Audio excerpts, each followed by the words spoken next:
Bonjour à chacun, bonjour à chacune.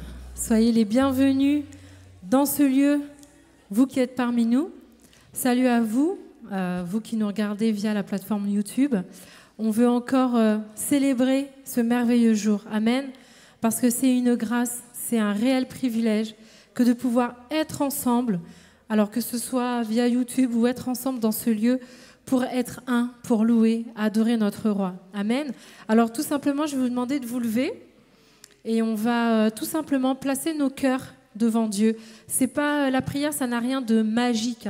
C'est simplement un temps où on parle à Dieu, on lui exprime notre cœur et simplement un temps où on veut se concentrer sur qui il est. Amen. Alors n'hésitez pas, vous pouvez aussi élever la voix pendant ce temps de prière en commun. Seigneur, je veux encore te dire merci pour ce jour que tu as voulu, Seigneur. Merci pour ce jour où tu nous rassembles d'un même cœur, d'une même pensée, d'un même amour, Seigneur mon Dieu, parce que nous sommes venus non pas pour nous, non pas pour un prédicateur, non pas pour de la musique, mais nous sommes venus pour toi, Seigneur. Nous sommes venus encore, Seigneur, pour te rencontrer, encore bien plus pour te louer, t'élever, t'adorer, élever qui tu es dans nos vies, élever qui tu es dans nos situations, Père. Merci encore parce que tu es un Dieu fidèle, un Dieu bon. Chaque matin, tes bontés, tes bienfaits ne cessent de se manifester à notre égard. Même quand on a l'impression que tu n'es pas là, tu es là. Même quand on a l'impression que tu n'agis pas, tu agis, Seigneur. Et nous voulons encore te remercier pour tout ce que tu fais dans nos vies. À toi soit toute la gloire, à toi soit toute l'honneur. Dans le nom de Jésus. Amen. Amen. Ce matin, je veux vraiment vous encourager à tout simplement vous abandonner dans la louange, dans l'adoration. Alors il y aura des temps qui seront un petit peu rythmés, des temps un peu moins rythmés, mais peu importe. Vraiment, réalisons ensemble les paroles que nous chantons. C'est vraiment la parole chantée. Amen, la parole qui est la vérité. Amen, la parole qui élève Dieu, qui élève son nom. Alors soyons dans la joie ce matin. Amen.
Mon bouclier et mon libérateur.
rien ne peut me séparer de ton amour manifesté en Jésus-Christ, mon sauveur règne aux cieux. Non, rien ne peut me séparer de ton amour manifesté en Jésus-Christ, mon sauveur règne aux cieux.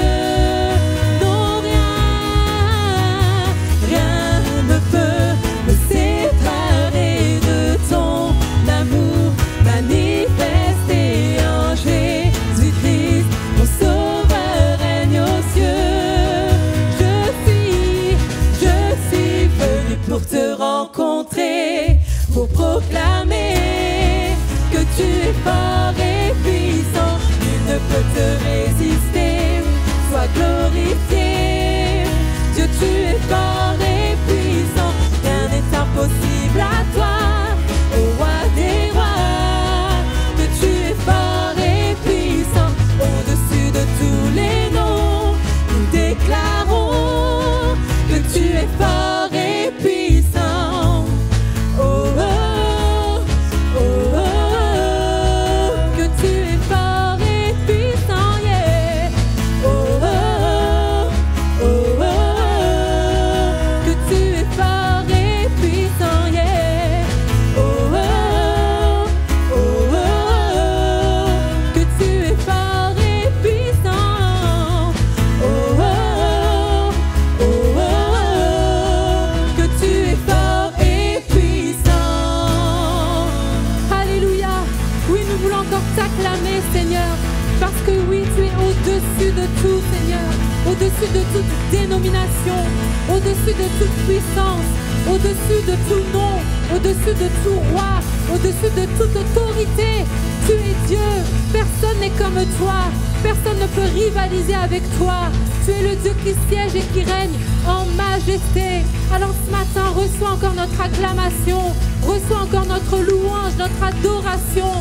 Alléluia, toi le seul grand Dieu, le Dieu véritable, Seigneur. Oui, nous voulons louer ton nom ce matin. À toi la gloire, Jésus. Alléluia, alléluia. Tu es digne de recevoir la louange, de te racheter ce matin. Alléluia, Jésus. Alléluia. Amen, amen. Alléluia, Jésus. Jésus, Fils de Dieu, qui par amour s'est livré à la croix pour chacun de nous. Amen. Et bien plus, il n'est pas resté sur cette croix. Il est ressuscité. Amen. Il vit en nous. Et il est assis à la droite de Dieu le Père, notre Père. Et il intercède pour nous. Amen. Alors vraiment que nous puissions prendre cela chaque jour et que nous puissions encore nous asseoir sur cette parole, la repasser à chaque instant, parce que cette parole, c'est la vérité. Amen. Amen.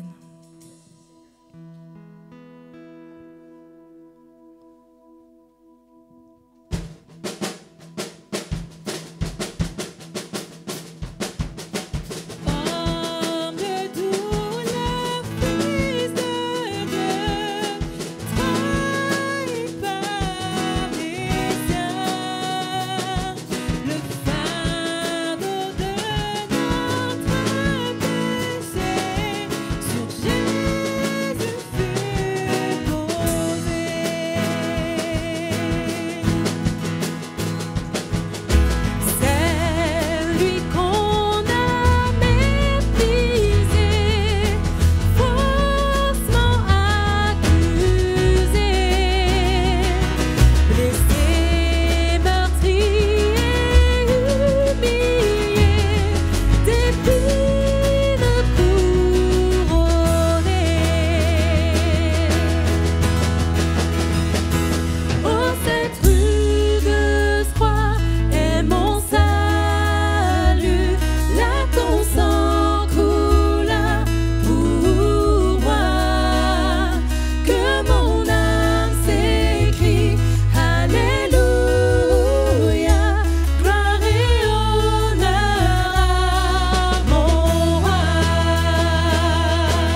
tout payé, Jésus.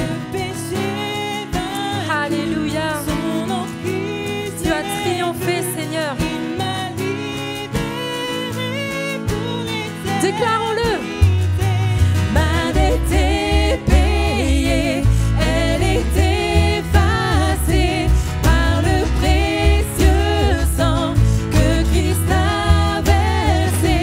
Le péché vaincu, son emprise n'est plus. Il m'a libéré pour l'éternité. Ma dette est payée, elle est effacée par le précieux sang que Christ a versé. Le péché vaincu, son emprise n'est plus. Il m'a libéré pour l'éternité. Oh, cette rue de soie est mon salut. Là, ton sang coula pour moi. Que mon âme s'écrie Alléluia. Gloire et honneur à mon roi.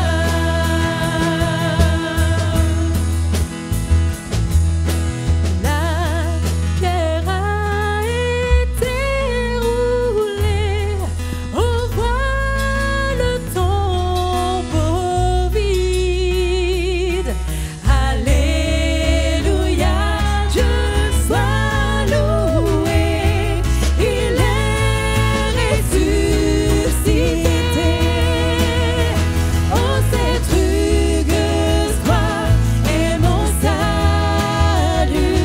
Là, ton sang coula pour moi. Que mon âme s'écrie Alléluia. Gloire et honneur à mon roi.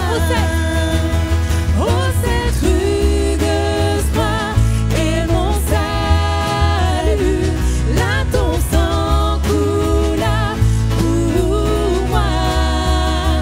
Que mon âme s'écrie Alléluia. Gloire et honneur à mon roi.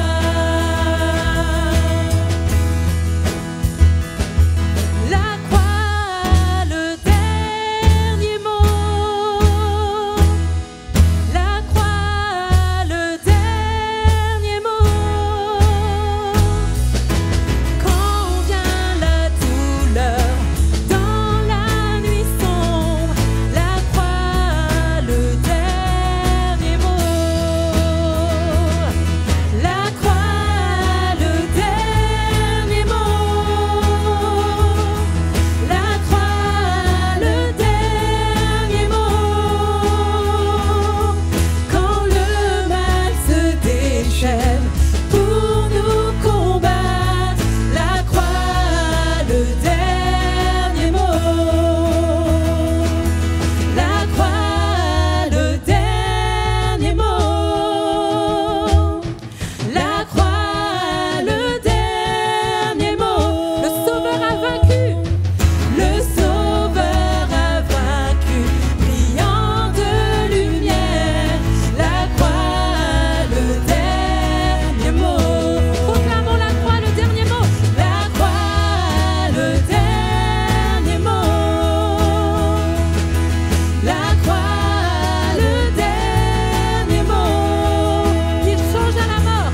Il change à la mort en vie éternelle. La croix, le dernier mot. Alléluia. Oui, c'est vrai, mon Dieu. La croix est un symbole, Seigneur. C'est pas un objet qu'on veut adorer, c'est pas ça. C'est la symbolique de ce qu'il y a derrière la croix. Parce que à la croix, tu t'es livré, Seigneur. À la croix, tu as porté tous les péchés. Tu as porté tous les fardeaux, toutes les maladies, Seigneur. Et toutes les puissances du mal, toutes les puissances de ce monde. Tu as triomphé contre elles. Tu les as livrées publiquement en ce que tu es ressuscité le 3e jour et que tu vis en nous, que tu agis en nous, par nous, bien malgré nous. Et nous voulons encore proclamer encore cette puissance. Nous voulons encore proclamer cette grandeur au travers de la croix. Il n'y a personne comme toi, Jésus. Personne ne peut être comparé à toi. Personne ne peut rivaliser avec ce que tu as fait à la croix. Ton amour est puissant. Ton nom est puissant. Ton nom est au-dessus de tout, Jésus. Alléluia. Rien n'est plus fort. Rien n'est plus beau. Rien n'est plus grand que le nom de Jésus. Que tout l'honneur, toute la puissance et toute la gloire soit au nom de Jésus. Rien n'est plus fort, rien n'est plus beau, rien n'est plus grand que le nom de Jésus.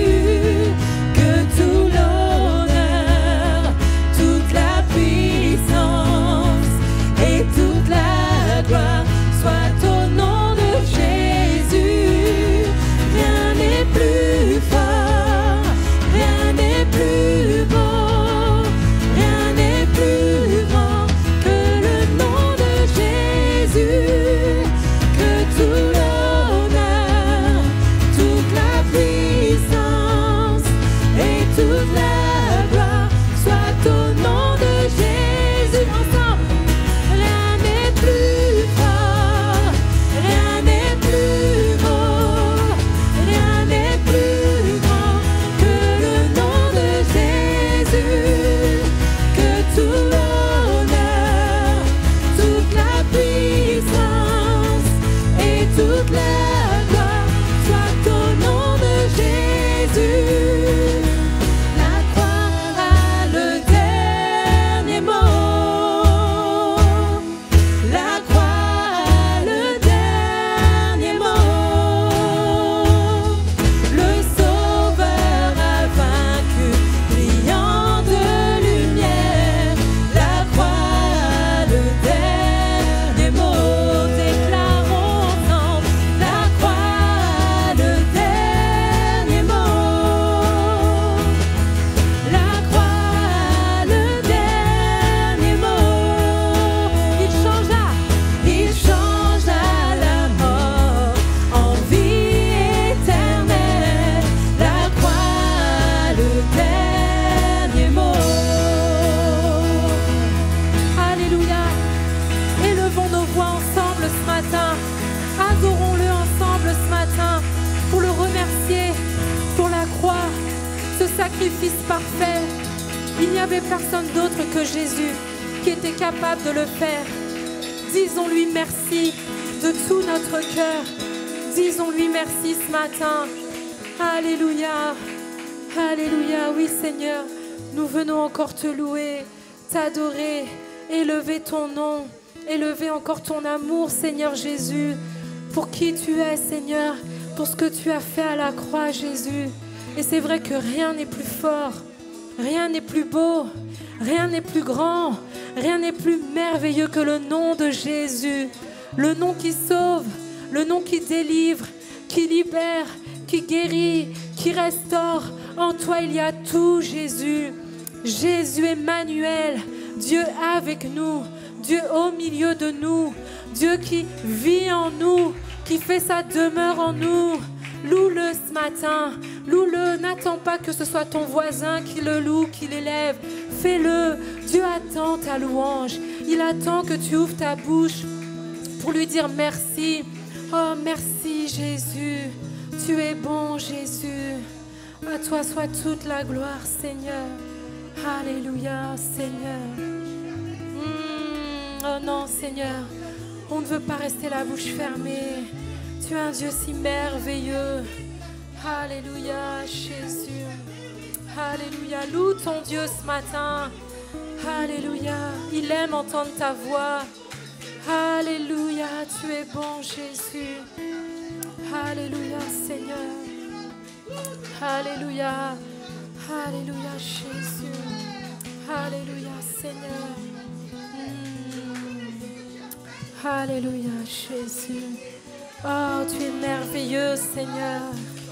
Oh, Jésus, tu es notre consolateur, tu es notre rédempteur, notre sauveur, notre Seigneur et Maître. Alléluia, Jésus. À toi la gloire, Seigneur Jésus. Alléluia, Jésus.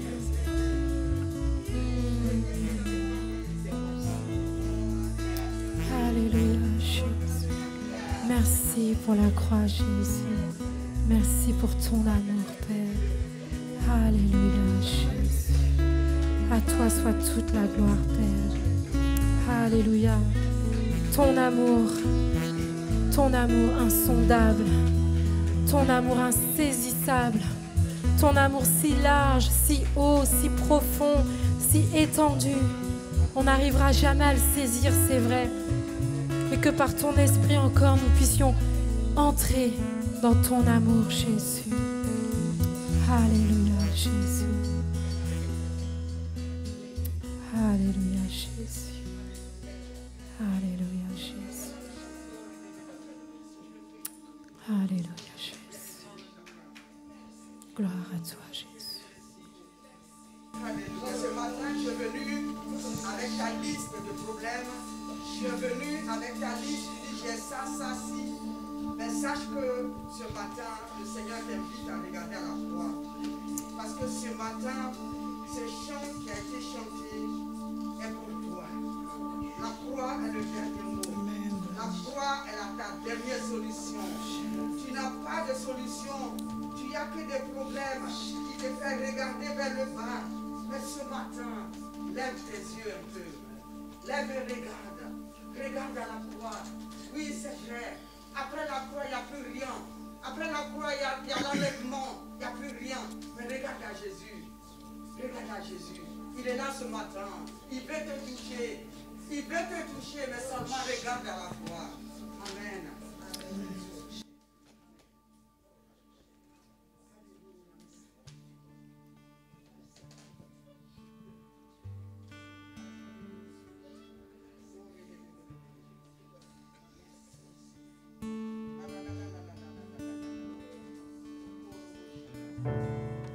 Insondable mystère, amour venu sur terre, vainqueur de nos frontières, tu t'es révélé à nous, insaisissable grandeur, amour divin créateur, par ton esprit dans nos cœurs, viens te révéler à nous, revêtu de lumière, éclatant de gloire, tu restes le même à jamais, couronné de splendeur, à toi soit tout l'honneur.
t'adorons, Seigneur. Alléluia. Merci pour qui tu es, Jésus. Alléluia, Seigneur. Merci parce que c'est vrai, Dieu, tu es là. Tu es là. Et c'est vrai que la croix, quand nous venons au pied de la croix, nous savons que tu réponds, Seigneur mon Dieu. Quand nous nous agenouillons devant toi, nous savons que tu réponds, Seigneur. Nous avons chanté, proclamé, déclaré ta toute-puissance, Seigneur. Nous savons que tu es dans ce lieu. Et ce matin, nous voulons encore déclarer avec force, avec vérité et puissance, que tu es celui qui ferait un chemin. Là où il n'y a rien, tu mets la vie, Seigneur. D'une vallée d'ossements desséchés, Seigneur, tu as fait une armée triomphante, Jésus. De la mort naît la vie en toi et grâce à toi et par ta puissance, Seigneur. Alors ce matin, je ne connais pas ta situation, que ce soit ton état spirituel, ton état physique ou l'épreuve dans laquelle tu es, je ne sais pas. Mais dis à ton âme ce matin que Dieu est celui qui ferait un chemin pour toi, pour ta situation. Alors prends ce chant comme un chant de victoire, un chant de triomphe, parce que notre force est en lui. Alléluia.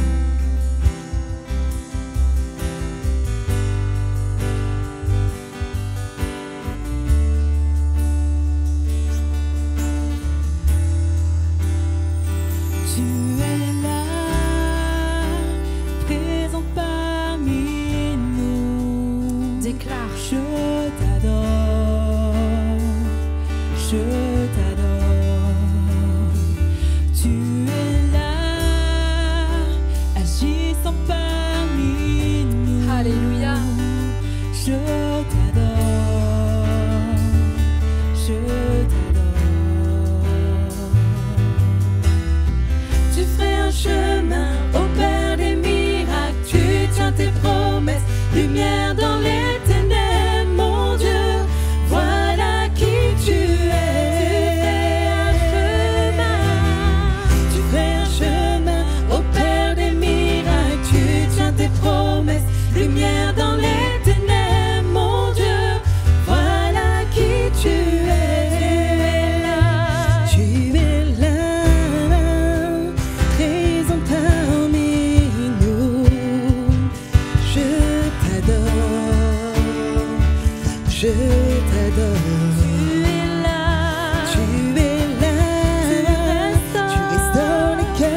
m'abandonnes jamais. Tu ne m'abandonnes jamais. Même quand je ne le vois pas, tu agis. Même quand je ne le sens pas, tu agis. Tu ne m'abandonnes jamais. Tu ne m'abandonnes jamais. Même quand je ne le vois pas, tu agis. Même quand je ne le sens pas, tu agis. Tu ne m'abandonnes jamais. Tu ne m'abandonnes jamais. Même quand je ne le vois pas, tu agis. Même quand je ne le sens pas, tu agis. Tu ne m'abandonnes jamais. Tu ne m'abandonnes, voilà, tu ne m'abandonnes jamais. Voilà qui tu es. Voilà qui tu es. Voilà qui tu es. Voilà qui tu es. Voilà qui tu es. Voilà qui tu es. Voilà qui tu es. Tu es là, présent parmi nous. Je t'adore, oui je t'adore. Tu es là, agissant parmi nous. Je t'adore, oui je t'adore. Alléluia Jésus.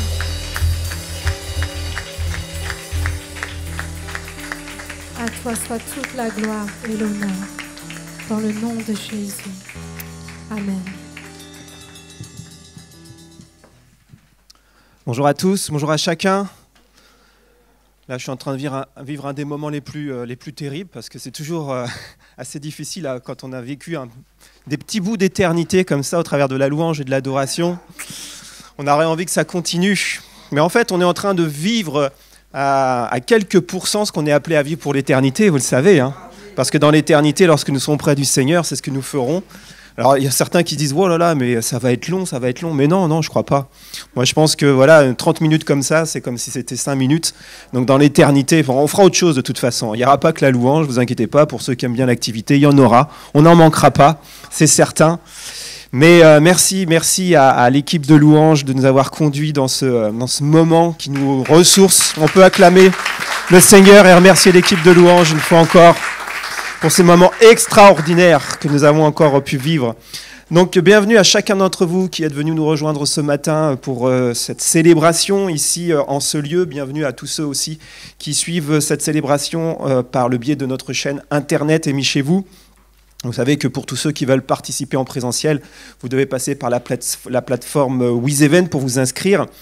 Vous pouvez y accéder au travers de la lettre de nouvelles ou par SMS chaque semaine. Donc merci à chacun d'entre vous de suivre cette procédure dans la mesure du possible. Et on sera heureux de vous accueillir. Là, on voit que la salle est encore bien pleine. Il reste juste quelques chaises de libre. Donc, vous êtes les bienvenus pour participer en présentiel. Donc, nos rendez-vous de prière de la semaine, rendez-vous MDP qui aura lieu mardi prochain à 19h30. Donc on sera le 20 avril et à cette occasion nous reviendrons sur le message sur la résurrection qui a eu lieu la semaine dernière. Donc on n'avait pas eu le temps d'aborder tous les aspects par rapport à ce message-là. La résurrection, il y a tellement de choses à dire. On avait vu quelques arguments en faveur de la résurrection, on en verra d'autres, on en étudiera d'autres à l'occasion de ce MDP. Et on verra aussi tout l'impact que la résurrection a pour chacun d'entre nous aujourd'hui et comment ça détermine aussi notre avenir. Donc on vous invite à vous connecter mardi soir à MDP à 19h30. Et là aussi, vous trouvez le lien. Ça se fait par Zoom, par SMS qui vous est envoyé la journée. Donc vous avez aussi rendez-vous intercession le vendredi à 19h via Jitsi. Et puis les matinales qui ont lieu de 6h à 7h. Merci à ceux et à celles qui ont répondu favorablement à l'appel aux candidatures, puisque nous avons 2 nouveaux candidats pour intégrer le conseil d'administration de Nouvel Espoir. Il s'agit de Samantha Sambadinar et de Julien Planquet. Donc on est heureux de voir de nouvelles personnes se lever pour pouvoir participer au conseil d'administration et à la vie de cette association qui, là, vous le savez, fait du bien depuis de nombreuses années dans l'environnement de Mantes-la-Jolie. Sachez que la prochaine Assemblée Générale ordinaire de Nouvel Espoir est programmé pour le dimanche 2 mai à 11h30. C'est l'émargement. Et donc les convocations pour Nouvel Espoir, pour cette Assemblée Générale, ont déjà été envoyées pour ceux qui sont pourvus d'emails. Mais ce matin aussi, pour ceux qui ne sont pas connectés, vous pourrez recevoir vos convocations dès ce matin. Donc c'est encore possible de devenir administrateur pour l'association qui gère l'église, l'association cultuelle EMI. Donc vous pouvez vous rapprocher soit de l'un des membres actuels du conseil d'administration, soit de Laurent, le président de l'association, pour faire cette démarche. Et donc l'Assemblée Générale d'EMI est, elle, programmée pour le dimanche 6 juin. Merci à chacun d'entre vous pour votre participation, pour votre soutien financier, donc que ce soit fait par virement ou par espèce, qui peut être fait à la sortie du culte. Et nous vous rappelons aussi l'ouverture du livret d'investissement pour le projet de construction. On peut vous envoyer le RIB aussi pour que vous puissiez librement apporter votre contribution. Et là, il est actuellement pourvu d'environ 2300 €. Donc la cagnotte est en train d'augmenter et tout cela sera investi pour le projet de construction de nouveaux bâtiments. Donc on a eu l'occasion de se souvenir avec ce moment de louange de tout ce que le Seigneur avait accompli à la croix. La résurrection a aussi été évoquée, mais tout ça nous conduit à participer à cette victoire. C'est ce que nous allons voir maintenant ensemble. Et donc je vous demande d'accueillir le pasteur Laurent Wagon. On va continuer sur cette série Fondation. Il y a encore de bonnes choses à recevoir, je le crois, pour que nous puissions vivre pleinement ce que le Seigneur Jésus a accompli pour chacun d'entre nous. Donc merci à Laurent qui va partager cette pensée, cette parole ce matin. Oui, merci à l'équipe Louange, merci au pasteur Xavier pour les annonces également dynamiques, et merci à chacun d'entre vous d'être présent, d'être là, avec bien sûr la présence de Dieu à laquelle nous croyons, nous aspirons, et pendant que je vais bien sûr apporter la parole de Dieu, je crois que Dieu vit en moi, il agit en moi, il vit au travers de moi, et il agit aussi en vous. Et il agit au sein de son église locale, EMI. Il agit au travers de l'église locale qui est en présentiel, qui est en distanciel et qui nous suit donc par ces vidéos maintenant EMI chez vous. Et qu'il agit aussi dans l'église universelle, dans toutes ces églises qui aujourd'hui sont rassemblées en son nom, au nom de Jésus-Christ, et veulent découvrir, vivre, célébrer la personne, le nom de celui qui est incomparable, Jésus-Christ, incomparable. Personne n'a d'égal. Et nous avons vu dans nos 2 premiers épisodes de la série Fondation Jésus-Christ que l'Évangile englobe à la fois la mort et la résurrection de Jésus-Christ. La mort et la résurrection de Jésus-Christ. La mort de Jésus n'aurait été suivie d'aucun effet s'il n'avait pas été délivré par la résurrection. Vous savez, d'autres grands leaders religieux dont vous avez entendu parler sont morts. Bouddha est mort, Confucius est mort, Mahomet est mort, Gandhi est mort, mais Jésus est mort et ressuscité. Et l'Évangile insiste sur la place qu'occupe la croix, car c'est là qu'a été obtenue la victoire. La résurrection n'a pas opéré notre délivrance, ni du péché, ni de la mort, mais elle procure l'assurance d'être délivré de ces 2 maux, le péché et la mort. Et c'est à cause de la résurrection que notre foi et notre espérance sont en Dieu, nous dit l'apôtre Pierre. Voyez-vous, pour les chrétiens, comme pour Jésus-Christ, la vie est faite et jalonnée de sources de conflits et de combats. Est-ce que vous êtes d'accord avec ça? Ou alors est-ce que vous vivez, vous, dans un monde merveilleux où tout est toujours sans difficulté, sans problème? Même parfois à Disneyland, on ne vit pas ça. Je me souviens avoir été quelquefois dans ce parc d'attractions où il y a de la musique, il y a une ambiance, tout est fait pour que vous soyez dans un monde de rêverie, d'imaginaire agréable. Eh bien, je me souviens qu'une année, nous y sommes allés avec mon épouse pour les 5 ans de notre fils aîné. Il faisait une chaleur torride. C'était la canicule. Eh bien, même là, dans le parc Disney, on n'était pas vraiment bien. On avait vraiment la difficulté de la chaleur et tout le monde cherchait quoi? De l'eau, des sources. Et on avait les pieds dans l'eau. On ne cherchait même pas les attractions, on avait juste une source, on était content. Donc même à Disney, parfois, ce n'est pas toujours le meilleur endroit.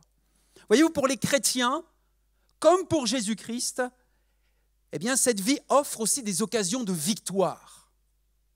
Nous sommes appelés, la Bible dit, à être des vainqueurs comme Jésus l'a été. Amen. Est-ce que vous en êtes convaincus? Si vous ne l'êtes pas, je vais essayer de vous convaincre ce matin. Jésus-Christ a tracé un parallèle entre lui et nous, en promettant à celui qui serait vainqueur de le faire asseoir avec lui sur son trône. Tout comme lui-même, ayant vaincu, s'est assis sur le trône de son Père, nous dit Apocalypse. Mais sommes-nous capables de combattre et de vaincre l'ennemi de nos âmes, le diable? Nous n'avons ni les capacités, ni la force pour le faire. J'aimerais vous dire, même pas nécessaire d'essayer, puisque Jésus a déjà livré le combat victorieux. Alors, qu'avons-nous à faire en tant que chrétiens? Aujourd'hui, au XXIe siècle, toi et moi, qu'avons-nous à faire? Eh bien, c'est le titre de ce 3e épisode, « Nous saisir de la victoire de Christ ». Nous saisir, nous emparer de la victoire de Christ. Pour cela, nous allons voir 2 points ce matin. Premièrement, saisir notre position entre le déjà et le pas encore. Je vais m'expliquer. Et deuxièmement, saisir les œuvres du diable. Saisir la victoire sur les œuvres du diable. Premièrement, saisir notre position entre le déjà et le pas encore. Nous pouvons remercier Dieu comme l'apôtre Paul l'a dit dans sa première lettre aux Corinthiens, au chapitre 15, verset 57, Dieu qui nous donne la victoire par notre Seigneur Jésus-Christ. Alléluia! Nous avons la victoire par notre Seigneur Jésus-Christ. Jésus, ressuscité des morts, est actuellement assis à la droite du Père dans les lieux célestes. Et Dieu, nous dit la lettre aux Éphésiens, nous a rendus à la vie avec Christ. Il nous a ressuscités ensemble et fait asseoir ensemble dans les lieux célestes. Vous réalisez que vous êtes ressuscités ce matin? En Jésus-Christ? Et que nous sommes avec lui assis dans les lieux célestes? Vous pourriez dire, mais pasteur, pourtant je suis assis sur une chaise dans le lieu terrestre. Oui, mais tu as aussi une position spirituelle que tu occupes en Jésus-Christ. Dit autrement, nous qui par la grâce et la puissance de Dieu avons eu part à la résurrection de Jésus, nous avons aussi part à son trône. Si Dieu a mis toutes choses sous les pieds de Jésus, il les a mises sous les nôtres. Dès lors que nous sommes en lui, en Jésus-Christ. Ne nous trompons pas d'identité. Mais est-ce aussi simple que cela? Car bien que le diable ait déjà été vaincu, il n'avoue pas encore sa défaite. Bien qu'il ait été renversé, il n'est pas encore supprimé. Il continue à exercer une grande influence, un grand pouvoir ici-bas. Lui, le prince de ce monde qu'on appelle, le prince des ténèbres, le père du mensonge. Et c'est pour cette raison que nous, les chrétiens, vous et moi, aujourd'hui, nous vivons une tension entre ce que nous croyons et ce que nous vivons. Ou parfois entre ce que nous lisons dans la parole de Dieu et donc ce que nous croyons et ce que nous vivons dans la réalité de notre quotidien. D'un côté, nous sommes revenus à la vie. Nous sommes assis avec Jésus dans les lieux célestes. Nous régnons avec Jésus. Les principautés, les puissances du mal sont placées par Dieu sous les pieds de Christ et donc sous les nôtres. Mais de l'autre, L'Écriture nous met en garde en nous déclarant que ces mêmes puissances se sont déchaînées contre nous et que nous n'avons aucun espoir de pouvoir leur résister. À moins d'être fortifiés par la force toute puissante de Dieu et revêtus de son armure divine, comme le dit Paul dans Éphésiens chapitre 6. Alors nous pourrions dire aussi que nous avons l'assurance, en tant que chrétiens nés de nouveau, d'une part avec l'apôtre Jean, nous sommes gardés par Christ et le malin ne nous touche pas. C'est ce que dit 1 Jean 5, 18. Mais de l'autre, nous pourrions dire aussi avec Pierre, 1 Pierre 5, 8, que nous sommes vivement invités à veiller, car le diable rôde comme un lion rugissant, cherchant qui il dévorera. Donc, nous pouvons être des chrétiens. Écoutez-moi bien, c'est très important, c'est un message, je pense, fondamental pour chacun d'entre nous. Parce que vous et moi, nous sommes appelés à être vainqueurs en Jésus-Christ. Mais pour cela, nous devons comprendre, saisir la parole, comprendre la parole, ce déjà et ce pas encore, notre position actuelle. Donc nous pouvons être des chrétiens, j'appellerais ça triomphalistes, qui ne voient que la victoire décisive remportée par Jésus et sous-estimer l'importance des avertissements des apôtres contre la réalité et la vigueur des puissances de ténèbres. Ou nous pourrions être des chrétiens défaitistes, qui sont paralysés, terrorisés par le diable. J'en connais, j'en ai déjà vu, avec qui j'ai déjà parlé. Et ils voient parfois beaucoup plus de puissance dans le diable que dans Jésus, leur maître. On peut être des chrétiens défaitistes, paralysés, terrorisés par le diable et sous-estimer donc l'importance de la victoire que Jésus a remportée sur le diable. En fait, ce que nous devons comprendre, c'est que tout chrétien, vous et moi, nous vivons à des degrés différents cette tension entre le déjà et le pas encore. Et je m'explique. Qu'est-ce qu'il raconte ce matin, le pasteur ? Le déjà et le pas encore. C'est des mots simples, mais qui expliquent des concepts profonds. Je m'explique. Le royaume de Dieu est déjà inauguré depuis la venue de Jésus sur la terre. Vous êtes d'accord avec moi ? Le royaume de Dieu est venu depuis que Jésus est venu sur la terre. Et ce royaume de Dieu progresse. Mais il n'est pas encore pleinement établi. Le siècle à venir est déjà là, mais le siècle présent n'est pas encore entièrement passé. Nous sommes déjà des fils et des filles de Dieu, alléluia. Nous ne sommes plus esclaves du péché, et pourtant nous n'avons pas encore part à l'entière liberté glorieuse des enfants de Dieu dont nous parlait Xavier tout à l'heure en disant que un jour dans l'éternité, nous vivrons pleinement la liberté des enfants de Dieu. Mais pas encore aujourd'hui. Pas encore. Voyez-vous, insister à l'excès sur le déjà conduit au triomphalisme, à la prétention de la perfection. Une perfection morale, par exemple, pour certains qui diraient « Eh bien, le chrétien ne pourrait plus pécher ». Vous êtes chrétien depuis un certain nombre d'années, comme moi ? Moi, ça fait 30 ans que je connais Jésus et que je marche avec lui, ou lui avec moi, enfin ensemble, quoi. Et je pense que depuis 30 ans, j'ai encore péché. Pas vous ?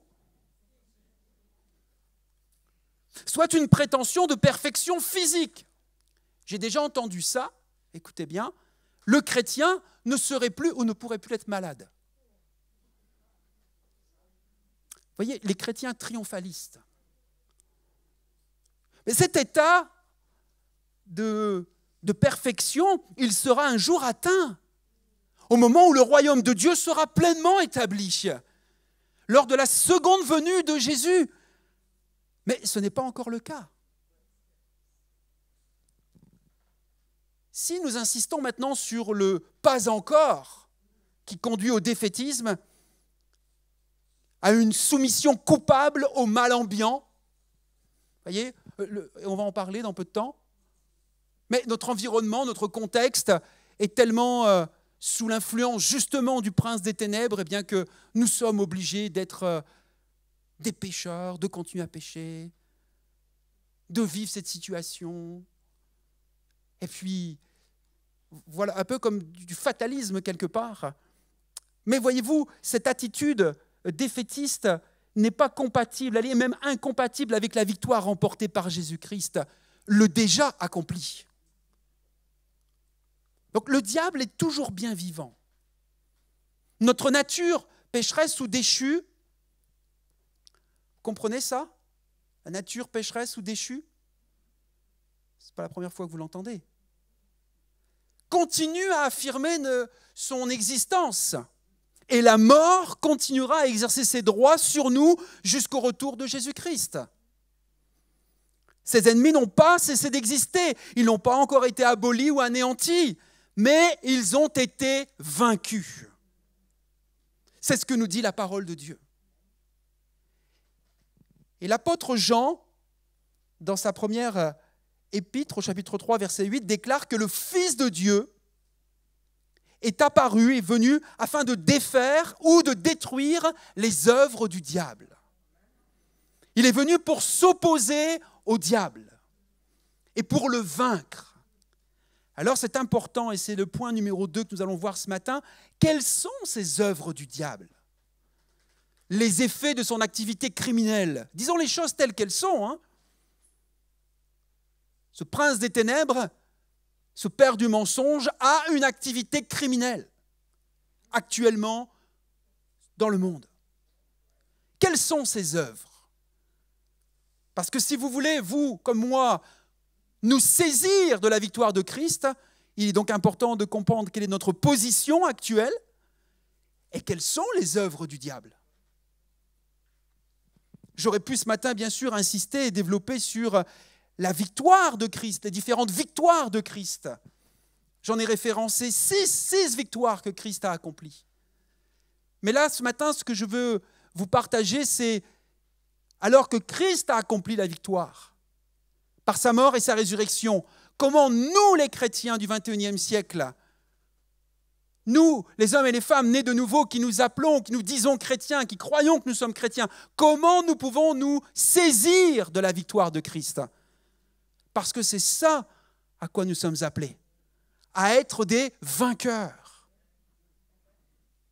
Alors il me semble que les œuvres du diable dont Jésus nous a franchis et que les auteurs du Nouveau Testament mettent en évidence sont 4 tyrans. J'ai identifié 4 tyrans. Et on peut les appeler comme ça.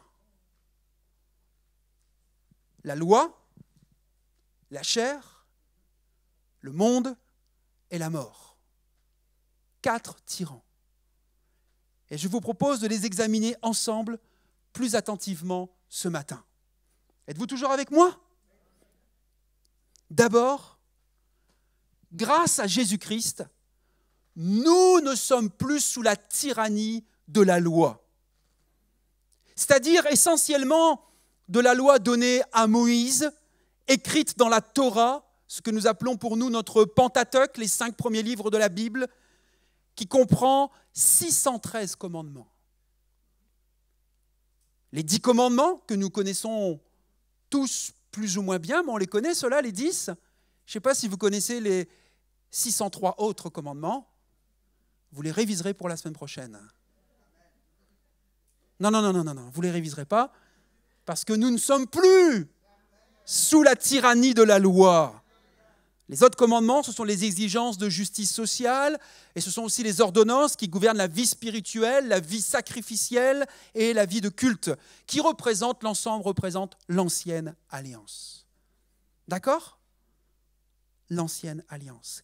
Et Paul nous dit, l'apôtre Paul nous dit, dans la lettre qu'il écrit aux chrétiens de Galatie, au chapitre 3, verset 23, « Avant que soit instauré le régime de la foi, nous étions emprisonnés par la loi et sous sa surveillance, dans l'attente du régime de la foi qui devait être révélée. Voyez-vous, la loi, en nous renfermant sous le péché, révélait et condamnait notre désobéissance, nos transgressions des règles. Sachez que les règles ou les commandements, c'était quand même des règles justes de Dieu. Ce ne sont pas des règles injustes, c'était des règles justes que Dieu avait données à son peuple, l'élu choisi, Israël.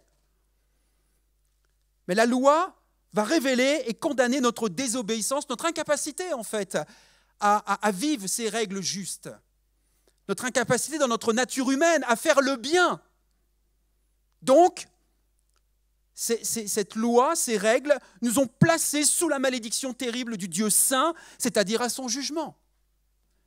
La loi a donc été, nous dit toujours le verset 24 de Galates 3, 24, la suite. La loi a donc été comme un pédagogue pour nous conduire à Christ. Dit autrement, une autre version dit la loi a été comme un gardien chargé de nous conduire au Christ pour que nous soyons déclarés justes devant Dieu par la foi.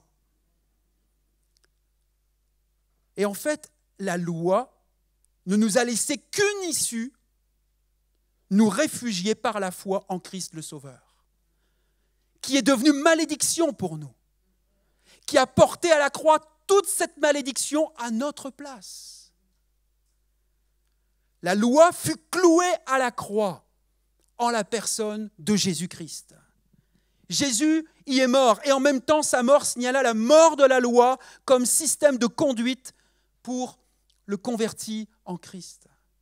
Nous comprenons mieux les affirmations de Paul quand il dit « Christ est la fin de la loi ». Vous n'êtes plus sous la loi. Jésus est venu pour accomplir la loi et ouvrir une ère nouvelle, celle qu'on appelle la nouvelle alliance. Et quand nous prenons le pain et le vin, c'est ce que nous disons, la nouvelle alliance en son sang. Donc l'ancienne alliance était l'ombre des choses à venir.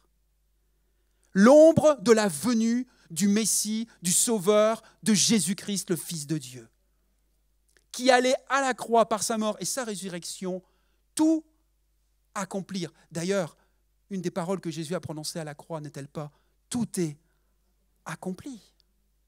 Il allait accomplir toute l'ancienne alliance et ouvrir une ère nouvelle qu'on appelle la nouvelle alliance. Et nous, en tant que chrétiens, nous ne sommes plus appelés à vivre sous l'ancienne alliance. C'est fini ça. C'est du passé. En Jésus-Christ, nous sommes devenus des nouvelles créatures. Il n'y a plus de... Vous comprenez, il n'y a plus de condamnation. De quoi on parle? Les croyants nés de nouveau sont libérés du légalisme. Parce que la loi égale les règles, le légalisme. Nous sommes libérés du légalisme. Plus besoin d'être circoncis dans la chair. Parce que ça a été une discussion importante dans l'Église primitive entre certains chrétiens. Ok, on a accepté Jésus, on a accepté la croix, mais c'est quand même bien de continuer quand même à se faire circoncire. Et Paul va dire non. Et aujourd'hui, Pasteur Laurent, comme d'autres, on dit non, il n'y a plus besoin de se faire circoncire dans la chair. Parce que dans la nouvelle alliance, c'est une circoncision de cœur. Ce n'est pas la même chose. Plus besoin d'essayer d'être juste par nos propres œuvres, aussi bonnes soient-elles. Plus besoin d'ajouter des règles au message de l'Évangile. Plus besoin d'ajouter des règles au message de l'Évangile, mes frères et sœurs. Donne-nous un exemple, Pasteur Laurent. J'entends dans votre tête. Quelqu'un qui vient à l'église pour la première fois. Un homme avec des cheveux longs, qui sent un peu l'alcool, qui n'est pas très bien habillé. Comment allons-nous l'accueillir? Peut-être même, poussons l'exemple qui serait homosexuel. Comment allons-nous l'accueillir? Est-ce qu'on va lui dire, mon ami, pour que tu sois ici, que tu restes pendant le culte, il va falloir que tu te coupes les cheveux, tu ailles te laver, tu ailles te changer, et après tu pourras revenir. Nous ajoutons des règles au message de l'Évangile. Vous êtes d'accord avec moi? Une dame qui vient, peut-être pour les premières fois, avec une jupe courte, beaucoup de maquillage. Comment allons-nous l'accueillir? Retourne chez toi, va mettre un pantalon ou une jupe longue, efface un peu ton maquillage et tu pourras revenir parmi nous. Nous ajoutons des règles au message de l'Évangile. Laissons le Seigneur s'occuper d'elle. Laissons lui montrer qu'à un moment, nous devons avoir une tenue décente dans l'Église. Je suis d'accord avec vous. Je ne suis pas en train de vous dire, toutes les chrétiennes, faites ce que vous voulez, allez-y, mettez des décolletés et des jupes courtes. Ce n'est pas ça que je suis en train de vous dire. Je suis en train de vous dire que nous ne devons pas ajouter des règles au message de l'Évangile. Des normes modernes pour être acceptés par Dieu ou pour gagner sa faveur. Non, les membres de la nouvelle alliance que nous sommes sont soumis à la loi de Christ. Et vous savez ce que c'est la loi de Christ? La loi de Christ a pour exigence centrale le fait de s'aimer les uns les autres. C'est l'amour. C'est l'amour qui couvre un grand nombre de péchés. Leur appartenance à cette nouvelle alliance, je parle bien sûr aux membres de la nouvelle alliance, à vous, à moi, aux chrétiens nés de nouveau, leur donne aussi bien sûr de marcher en obéissance à Dieu, comme des personnes qui ont reçu la capacité du Saint-Esprit qui habite en eux. C'est ça la nouvelle alliance, mais je n'ai pas le temps de développer ça ce matin. Mais c'est ça, c'est cette capacité que Dieu va te donner, grâce à ce Saint-Esprit qui vit en toi, qui vit en moi, de marcher en obéissance à la parole de Dieu. Ensuite, grâce à Jésus, nous ne sommes plus asservis à la loi, mais nous ne sommes plus non plus asservis à la chair. Paul nous explique que le mot chair, sarx en grec, signifie notre nature déchue, non régénérée. Tout ce que nous sommes, si vous voulez, par naissance, par hérédité ou éducation, avant en fait ce renouvellement opéré par Jésus-Christ en nous. Puisque notre chair, c'est, on va dire, pour simplifier, mais c'est tellement vrai, notre chair, c'est notre moi ou notre ego. Notre caractéristique essentielle se résume dans ces mots, égoïsme et égocentrisme. Et Paul nous dit, dans Galates toujours, voyez où cela mène. Tous ceux et celles qui vivent d'une façon égoïste, égocentrique, ou selon la chair, mais retenez, égoïsme, égocentrique. Voyez où cela mène dans la pratique de certaines œuvres, on va dire même peut-être les plus dégradantes, dont nous voyons aujourd'hui les effets, les répercussions dans l'actualité, dans nos médias, peut-être dans notre environnement. Mais Paul va parler d'inconduite sexuelle. Voyez où mènent les plaisirs, les passions de la chair, de cet égoïsme, de cet égocentrisme, où je pense à moi, à mon plaisir, à mon désir. Paul dit l'inconduite sexuelle, l'idolâtrie, les pratiques occultes, la haine, l'envie, la colère, les rivalités, les querelles, l'ivrognerie.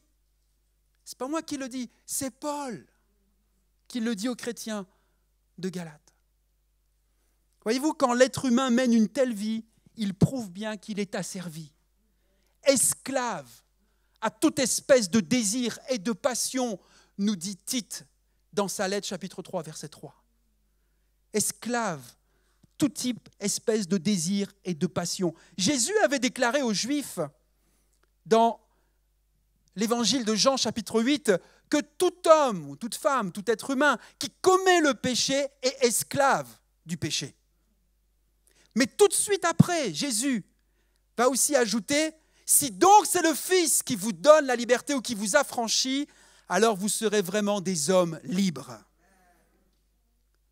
Jésus fait le constat, fait le diagnostic. Tout homme, tout être qui commet le péché est esclave du péché. Ça, c'est une réalité qui est encore vraie aujourd'hui. Mais il dit aussi, tout de suite après, il laisse ce message d'espérance. Le diagnostic n'est pas complètement noir et sans espoir. Non, il y a un espoir. Si le Fils vous donne la liberté, vous serez vraiment des hommes libres, des êtres libres. Voyez-vous, la délivrance concernant notre nature déchue et de son égoïsme ne s'obtient qu'à la croix. Qu'à la croix. Qu'à la croix. Romains, toujours Paul, quand il s'adresse aux chrétiens de Rome, chapitre 6, verset 6, il va dire « Comprenons donc que l'homme que nous étions autrefois, avant notre conversion, l'homme que nous étions ou la femme que nous étions autrefois a été crucifié avec le Christ, afin que le péché, dans ce qui fait sa force, soit réduit à l'impuissance, et que nous ne servions plus le péché comme des esclaves. » Donc quand Christ est mort à la croix, quand nous acceptons de reconnaître que Jésus est le Messie, le Fils de Dieu, notre Sauveur, nous sommes crucifiés avec Christ. Amen. Et notre péché avec. Par sa mort sur la croix, Jésus a remporté la victoire sur la chair autant que sur la loi. Parce que nous devons comprendre que la loi s'allie à la chair. Les deux font une sacrée paire, la loi et la chair, pour produire le péché et pour nous condamner.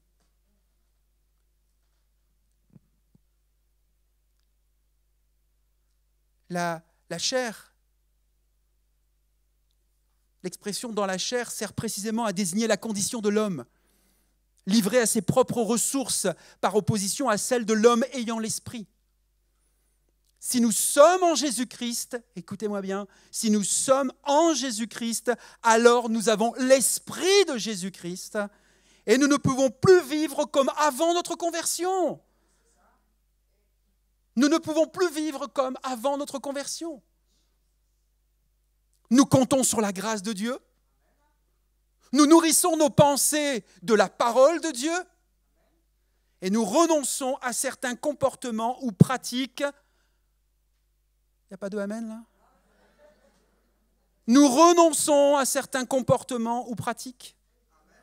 Nous ne pouvons plus vivre comme avant. Nous avons fait un choix en choisissant Jésus. Un choix, un style de vie. Il y a des choses que je ne peux plus discuter de la même façon. Il y a des choses que je ne peux plus regarder de la même façon. Il y a des choses que je ne peux plus appréhender de la même façon. Que je ne peux plus cautionner de la même façon. Sinon, à quoi sert-il d'avoir accepté Jésus dans ta vie ? Si c'est pour vivre comme avant, selon la chair, selon les désirs et les passions et les convoitises.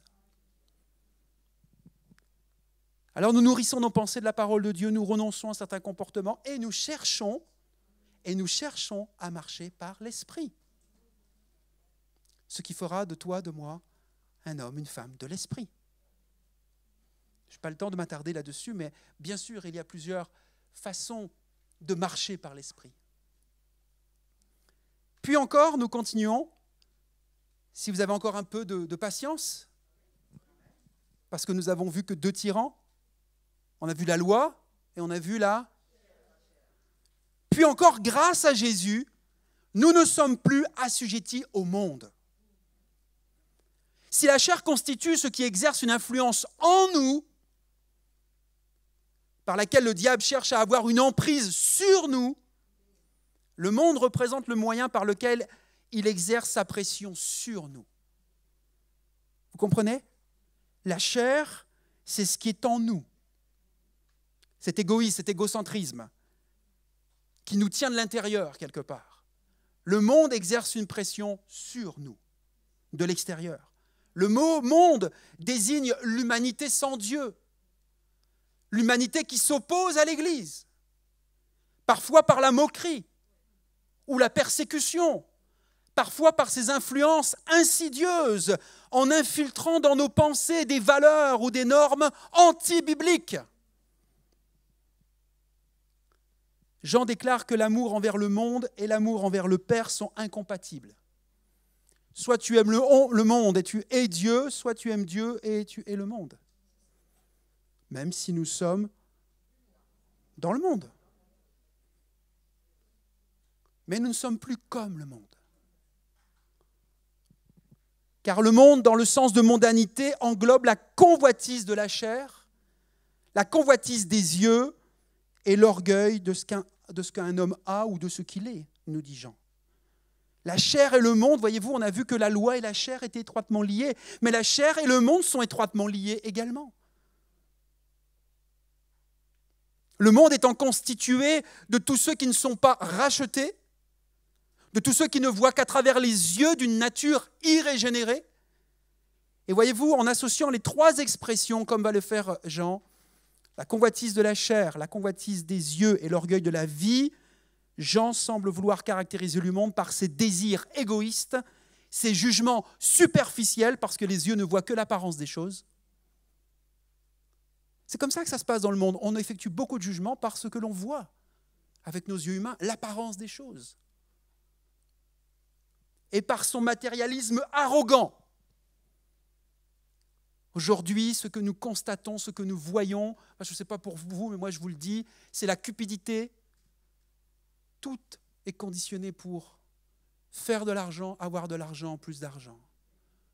Ce qui pousse à la corruption, on en veut toujours plus et on est prêt à faire n'importe quoi, acheter n'importe qui. Ce qui compte, c'est avoir l'argent. La décadence morale, la méchanceté. Notre monde est en dépression. On parle de beaucoup de cas de dépression, mais c'est le monde qui est en dépression. Dans tous les sens du terme, le monde est en dépression.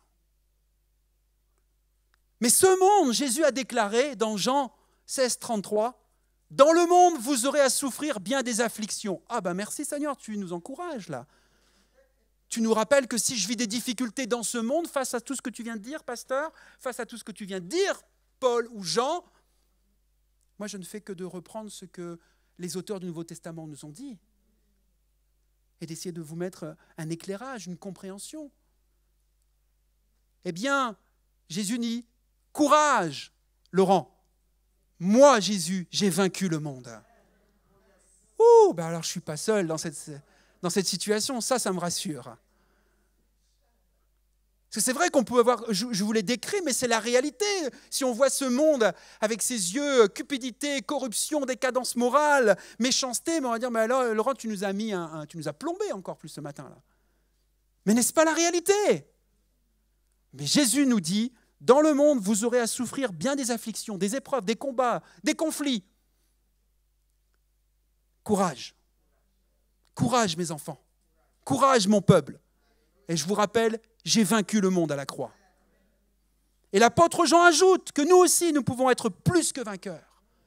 Ah, ça nous intéresse, non ? Il ne nous dit même pas vainqueur, il nous dit plus que vainqueur. Alors moi, quand je regarde ça, là, je regarde tout de suite, parce que j'ai toujours été quelqu'un qui avait envie de gagner. Car tout ce qui est né de Dieu triomphe du monde. 1 Jean chapitre 5, versets 4 et 5. Tout ce qui est né de Dieu triomphe du monde. Et la victoire qui triomphe du monde, c'est notre foi. On a vu cette fondation ensemble déjà le mois dernier. Qui en effet triomphe du monde ? Celui-là seul qui croit que Jésus est le Fils de Dieu. À partir du moment où nous croyons en Jésus-Christ, nous adoptons une échelle de valeur différente de celle de notre monde. Notre intelligence renouvelée prend plaisir à accomplir la volonté de Dieu. Rien ne nous détache davantage de l'esprit du monde que la croix de Jésus-Christ. Car c'est par la croix de Jésus que le monde est crucifié pour nous, comme nous le sommes pour le monde. N'est-ce pas la preuve que nous ne sommes plus assujettis au monde ? Quand tu comprends que Jésus est mort à la croix et qu'il a triomphé du monde, et que toi qui as accepté Jésus dans ta vie, dans ton cœur, dans tes pensées maintenant, eh bien, tu n'es plus de ce monde, Jésus l'a crucifié également pour toi, alors tu peux réaliser que tu es plus que vainqueur. Enfin, je termine, enfin j'ai bientôt terminé, et toujours grâce à Jésus, nous ne sommes plus esclaves du péché, nous ne sommes plus esclaves de la loi, nous ne sommes plus esclaves de la chair, nous ne sommes plus esclaves du monde ou assujettis, et nous ne sommes plus sous l'esclavage de la mort. Comprenons bien ce matin qui nous sommes en Jésus-Christ, quelle victoire nous sommes appelés à saisir en Jésus-Christ. Je le dis pour ton quotidien, pour cet après-midi, pour demain, après-demain, pour le reste des jours que Dieu va te donner ici sur cette terre. La peur de la mort est un phénomène universel. Mais Jésus peut délivrer tous ceux qui, par la crainte de la mort, sont toute leur vie retenus dans cet esclavage. Il l'a fait, Jésus il l'a fait en écrasant par sa mort celui qui détenait le pouvoir de la mort, c'est-à-dire le diable.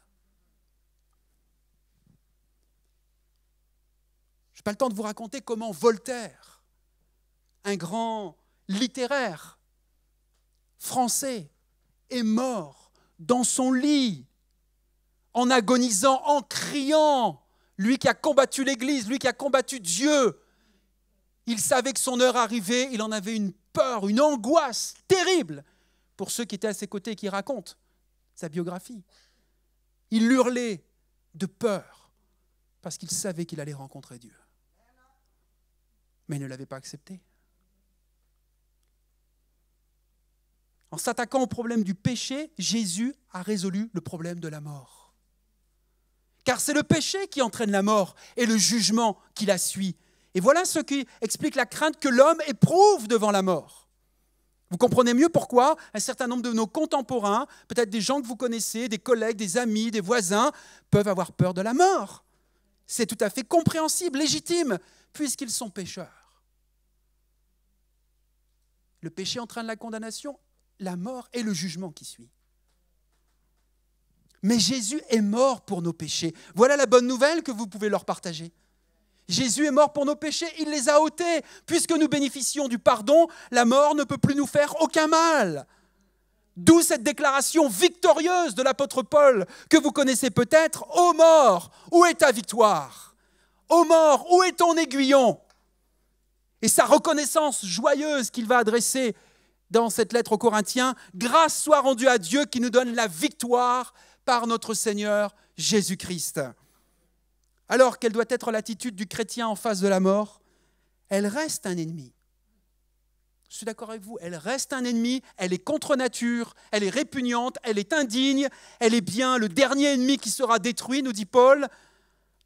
Elle est pourtant bien un ennemi vaincu. Jésus a ôté nos péchés en les portant à la croix. La mort a perdu son pouvoir de nous nuire et de nous terrifier. Jésus a affirmé dans l'évangile de Jean, chapitre 11, versets 25 et 26, « Je suis la résurrection et la vie.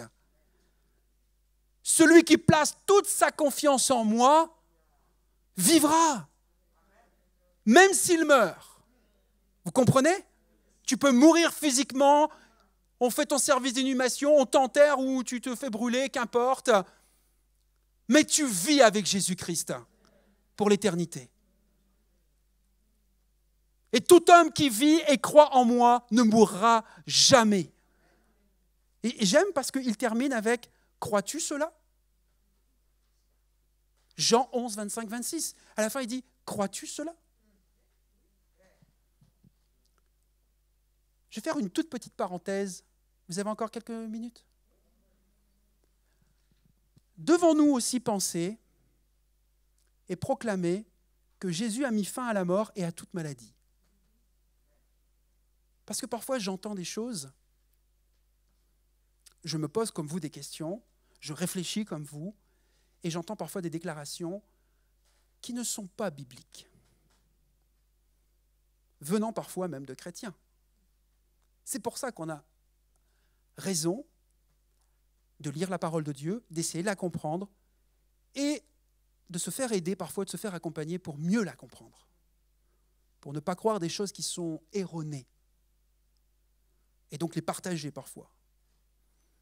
Paul nous dit, dans sa deuxième lettre aux Corinthiens, chapitre 4, versets 10 et 11, Paul va souligner la fragilité du corps humain, qui est exposé à la maladie et à la mort.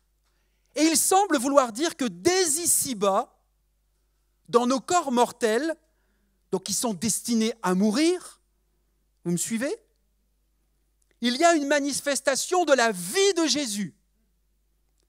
Même quand nous nous sentons fatigués, las, malades, meurtris, nous pouvons expérimenter en nous la vigueur et la vitalité qui caractérisent Jésus ressuscité. Alléluia! Ça, vous l'avez sans doute déjà expérimenté aussi. Et Paul le dira aussi de cette façon. Et même si notre être extérieur se détériore peu à peu, vous sentez bien que vous n'avez pas la même vigueur à 60 qu'à 40 ou qu'à 20 ans, dans la logique de la vie. Oui, on peut y mettre 30 si tu veux, 55. Ou... Cherchez pas à savoir mon âge, là, je vois que... Bientôt 52. Même si mon être extérieur se détériore peu à peu, moi, ça ne se voit pas trop pour l'instant, mais... Oui, les mauvaises langues vont dire « il te manque quand même des cheveux maintenant. Hein. » Je vous vois venir. J'anticipe, je connais tous les arguments, je les ai à la maison. Même si notre être extérieur se détériore peu à peu, faites pas une focalisation sur moi s'il vous plaît, intérieurement, nous sommes renouvelés de jour en jour. Alléluia. Et c'est comme ça que parfois on peut voir des... Moi je suis parfois épaté, j'ai entendu il y a peu de temps encore notre frère Claude Biville. Vous connaissez Claude Biville ? Qui avance en âge, qui a été touché par la maladie. Lui-même, il le dit, hein, c'est un, comment on appelle ça ? Pas un survivant, un rescapé, oui. Il a une vitalité, ce frère. Il a plus de 70 ans. Et il le dit lui-même. Jésus le renouvelle de jour en jour. Mais son être extérieur se détériore. Hein. Ce que nous pouvons affirmer clairement, écoutez-moi bien, c'est que la vie de Jésus est constamment manifestée dans nos corps. Dieu a placé dans le corps humain des processus merveilleux de guérison qui combattent les infections, rétablissent la santé, et toute guérison est divine. Dieu peut guérir et parfois il le fait miraculeusement, sans aucun agent, instantanément, définitivement. Mais nous attendre à ce que des maladies guérissent et des morts ressuscitent avec la même certitude, la même régularité que nous nous attendons à ce que des pécheurs soient pardonnés, je pense que c'est insister trop sur le déjà au détriment du pas encore. Dit autrement, les chrétiens peuvent tomber malades et ils peuvent mourir de cette maladie sans que Jésus ne les guérisse. Et pourtant, on aura eu prié pour la guérison de ces personnes. Est-ce qu'on a raison de le faire, Pasteur Laurent ? Oui, nous avons raison de le faire. Mais ce n'est pas toi, ce n'est pas ta prière ni ma prière qui est souveraine, c'est Dieu qui est souverain. Ta destinée est dans sa main. Ta destinée est dans sa main. Il t'a fait naître à un moment, il te fera partir à un moment. C'est lui qui choisit. Et donc nous devons comprendre que nous sommes appelés à mourir. Nous sommes des mortels. Nous pouvons être sujets à la maladie. Nous ne sommes pas exempts de maladie parce que Jésus... Vous voyez, parce qu'il y a des propos que nous chantons, il y a des propos que nous lisons. D'Ésaïe, par exemple, en disant il a pris toutes nos maladies. Par ses meurtrissures, il a pris toutes nos maladies. Donc on peut mal comprendre ce verset. Alors pourquoi je suis malade ? Pourquoi il y a des chrétiens qui sont malades ? Pourquoi il y a des serviteurs qui sont malades ? Là, j'ai appris qu'un de mes collègues pasteurs, il avait attrapé le Covid et ses poumons ont été attaqués à 75%. Pasteur que vous connaissez, le pasteur de Lormont, de l'église dont on entend parler. Et donc il mettait sur Facebook « Je reviens à la maison ». Mais j'ai été drôlement éprouvé. Vous avez entendu le témoignage de Samuel Peter Schmidt, un homme de Dieu, une église en croissance, une église en bénédiction pour la France. Et vous avez vu comment il a été ciblé, comment le serviteur a été éprouvé et touché. Donc on peut être touché par la maladie. On peut en guérir, on peut en partir. Mais ce que moi je veux croire avec vous, c'est que Dieu est capable surtout de guérir notre être intérieur, de transformer des personnes qui sont malades intérieurement aujourd'hui et qui ont besoin de guérison intérieure.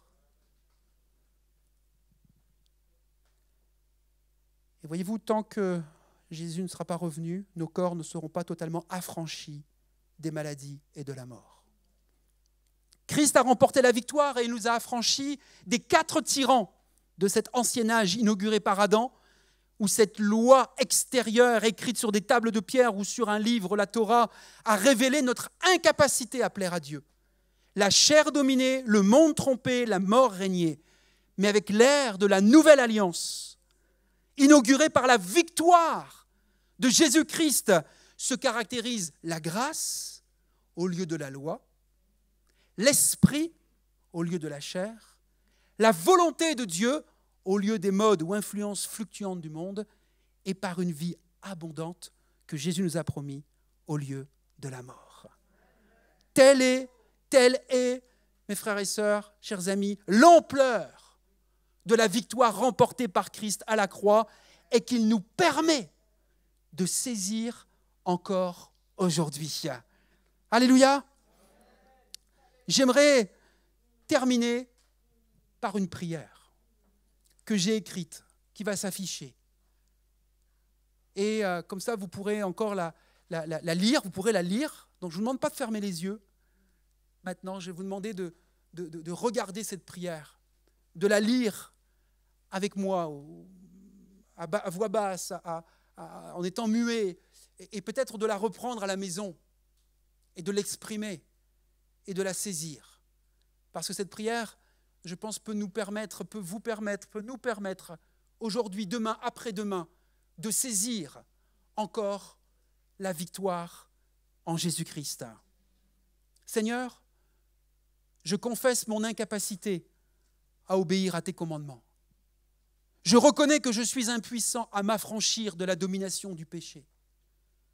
De tous mes efforts pour être libre, je suis tombé tant et tant de fois. Je viens aujourd'hui à toi comme un homme mort ou une femme, dans une capitulation totale. Je confesse mon besoin d'être délivré de mon péché et je reconnais que je ne peux pas y arriver par mes propres forces. Seigneur, ton ancienne alliance a accompli 2 œuvres importantes pour moi. Premièrement, je sais au fond de mon cœur que je veux être libre. Je veux que tu brises le pouvoir du péché sur moi. Je ne veux plus chercher d'excuses au mal et je ne veux plus retomber sans cesse. Le désir de mon cœur est d'être saint et irréprochable devant toi. Père, je veux être délivré quel que soit le prix à payer. Je désire dépendre entièrement de ta puissance. Deuxièmement, je renonce à tout espoir de parvenir un jour à me libérer de l'esclavage du péché par mes propres forces. Je sais que mon seul espoir de liberté est en toi. Aussi, je viens à toi par la foi et je m'abandonne entre tes mains. Merci, Jésus, de m'aider quotidiennement à saisir la victoire qui est en toi. Amen.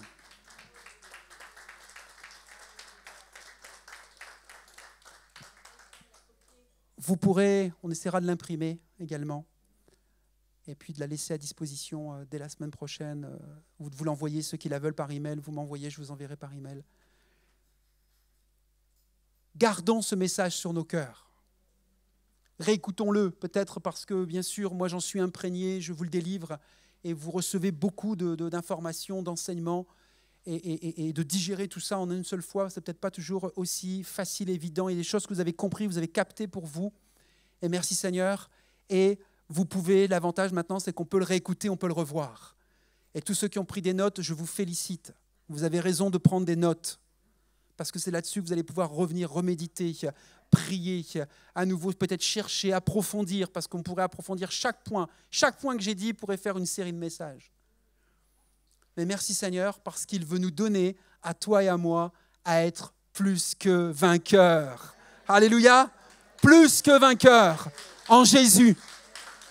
Un peuple victorieux en Jésus, dans un monde en dépression.